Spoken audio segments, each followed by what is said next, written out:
CNN's Christy Lu Stout is in Hong Kong with the latest, joins me now. So what more do you know about this latest incident? Because it's not the first. No, it definitely isn't the first. Taiwan has yet again scrambled its jets to warn away China's Air Force. This is what we know about this incident. It happened on Sunday, according to Taiwan's Defense Ministry. They said about 27 Chinese military planes entered its air defense zone.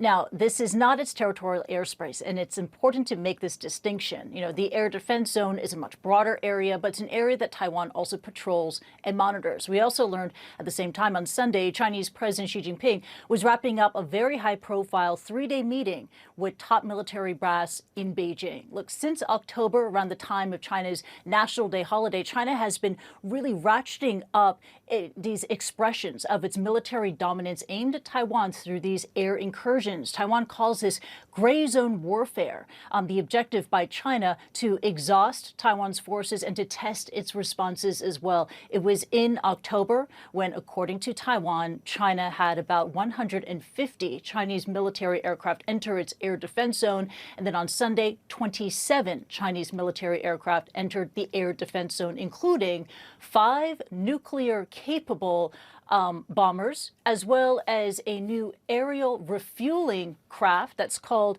the Y-20, which was a craft that made its debut on Sunday, according to Chinese state-run media. Now, there was no immediate official comment from China about this reported incident, but China in the past has said that it does these drills in order to protect its sovereignty.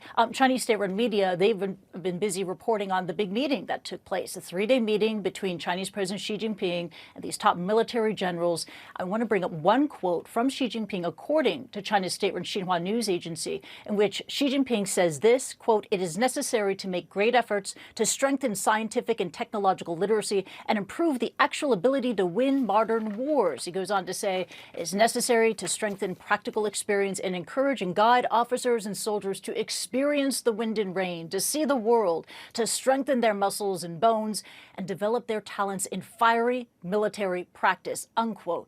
So there you have it, Michael. You know, a strong message that accompanied yet another pretty strong display of Chinese military might on Sunday. Back to you. Yeah, tell us a little bit more about this other factor that led up to the incident, that visit by U.S. lawmakers to Taiwan. That's right. It was on Friday when this unannounced surprise visit by U.S. lawmakers took place visiting Taiwan. But this is the second such visit by U.S. lawmakers to the island in a month. And China responded to that. In fact, it was on Friday, China carried out what it calls combat readiness patrols in the area facing the Taiwan Strait. So here you have a very complicated flashpoint, an increasingly dangerous situation involving these 3 players, Taiwan, China, and the United States. Michael. And real quick, what more do we know about the new aircraft that China was flying? Yeah, this is very interesting because we couldn't find yet, we're still waiting for the Ministry of Foreign Affairs briefing, any official reaction to this air incursion, the latest one that happened on Sunday. But there was a mention in the Global Times, a state-run tabloid, about one of the pieces of military hardware that made its big debut on Sunday. Global Times says this about the craft. This is the Y-20 refueling aerial aircraft, saying that the aerial tanker is one of the most important power amplifiers in modern warfare.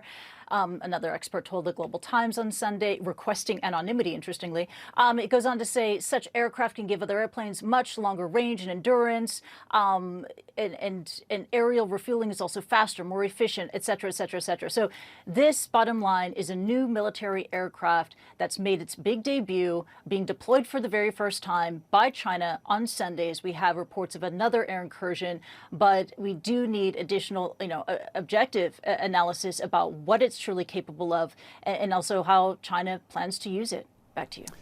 Yeah, pretty delicate situation continuing there. Christy, good to see you. Christy Lu Stout there in Hong Kong. Appreciate it.